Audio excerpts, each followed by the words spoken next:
दम घुटने वाली रात, खौफनाक सन्नाटा, एक डॉक्टर और एक भयानक सच।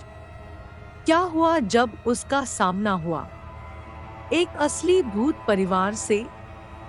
आज रात हम उसी भयानक अनुभव में डूबेंगे। लेकिन इससे पहले, नमस्ते दोस्तों। इस वीडियो में मैं आपको एक ऐसे डॉक्टर की कहानी सुनाऊंगा जिसका सामना हुआ एक ऐसे परिवार से जो जिंदा तो नहीं है पर जिंदा लगता है। कुछ समय पहले की बात है। एक डॉक्टर थे जिनका नाम BK सिन्हा था। वे गाजियाबाद में एक सरकारी अस्पताल में डॉक्टर थे। एक बार वह अस्पताल से घर आ रहे थे तो रास्ते में जोरों से बारिश होने लगी और बिजली भी चमकने लगी। लेकिन वह किसी तरह बच बचाकर घर पर आ गए। वह बहुत भीग गए थे। वह अंदर आकर बाथरूम में कपड़े बदलने गए थे कि अचानक जोर से कोई दरवाजा पीटने लगा। तब उनकी पत्नी ने दरवाजा खोला कि देखो बाहर कौन आया है। उसने जैसे ही दरवाजा खोला तो बाहर 20 या 22 साल की लड़की खड़ी थी। वह जोर जोर से रो रही थी और बोली कि डॉक्टर साहब को बुलाओ, मेरे पिताजी की हालत बहुत खराब है, जल्दी से चलकर उन्हें देख ले, उनकी हालत बहुत गंभीर है। डॉक्टर की पत्नी ने बोला, बेटी बैठो, वह कपड़ा बदलकर यहीं पर आ रहे हैं। लड़की ने बोला, मुझे बैठने का समय नहीं है, डॉक्टर साहब को जल्दी से बुलाओ। इतने में डॉक्टर साहब शर्ट की बटन बंद करते हुए बाहर आंगन में आ गए तो लड़की ने झट से पाँव पकड़ लिया और बोली, डॉक्टर साहब आप मेरे पिताजी को बचा लीजिए वरना वह मर जाएंगे। मैंने बोला कि इतनी रात में मैं घर से बाहर नहीं निकलता। अब तो मानो लड़की सुन्न सी हो गई।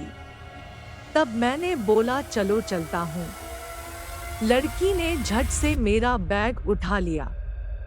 मैंने अपनी कार निकाली और लड़की को बैठने का इशारा किया। शहर से 4 किलोमीटर दूर एक गांव था। लड़की गांव में घुसने के पहले ही एक अलग घर की तरफ मेरा बैग लेकर दौड़ी और बोली, यहीं पर मेरे पिताजी हैं। और मैं गाड़ी खड़ी करके अंदर आया तो देखा वहां एक खाट पर एक बुजुर्ग व्यक्ति लेटा हुआ था। उसके सिर के पास 2 औरतें खड़ी हुई थी। मैंने उस बुजुर्ग की कलाई की नस पकड़ी तो मुझे बर्फ जैसी ठंडी लग रही थी, मानो इस व्यक्ति के प्राण पखेरु कब के उड़ गए हो। लेकिन वह व्यक्ति धीरे धीरे कुछ बोल रहा था जो मुझे समझ में नहीं आ रहा था और उसकी बीमारी भी मुझे समझ नहीं आ रही थी। तो मैंने उसे एक दर्द का इंजेक्शन दे दिया और 2 दवा सुबह लेने को बोला।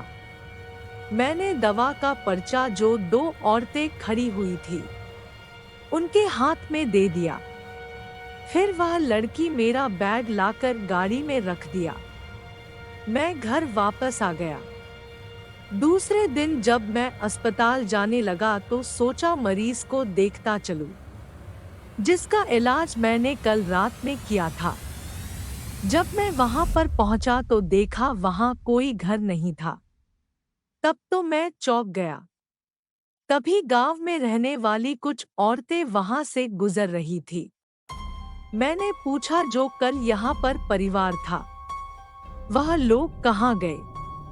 तब वह औरतें मुझे एक टक देखती जा रही थी। उसमें से एक औरत ने बोला, आपकी किस्मत अच्छी है जो आप बच गए।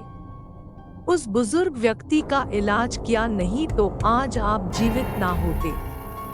मैंने पूछा क्यों? औरत ने बोला, यहाँ पर कुछ दिन पहले एक परिवार रहा करता था जिसकी ऊपर घर गिरने से सब के सब दबकर मर गए। वह कभी कभी किसी किसी को दिखते हैं, लेकिन जब वह लड़की किसी को बुला कर लाती है और कोई भी डॉक्टर आने से मना कर देता है तो वह उसको अपने साथ अपनी दुनिया में ले ही जाती है। और यहाँ पर खंडहर के अलावा कुछ नहीं है। गांव से यह कुछ दूरी पर है। कुछ दिन बाद मेरा ट्रांसफर लखनऊ में हो गया तो मैंने यह बातें अपने परिवार को बताई। आज मैं जब भी उस किस्से के बारे में सोचता हूँ तो मेरे हाथ पैर ठंडे हो जाते हैं। दिमाग काम करना बंद कर देता है क्योंकि मैंने साक्षात प्रेतों को देखा था।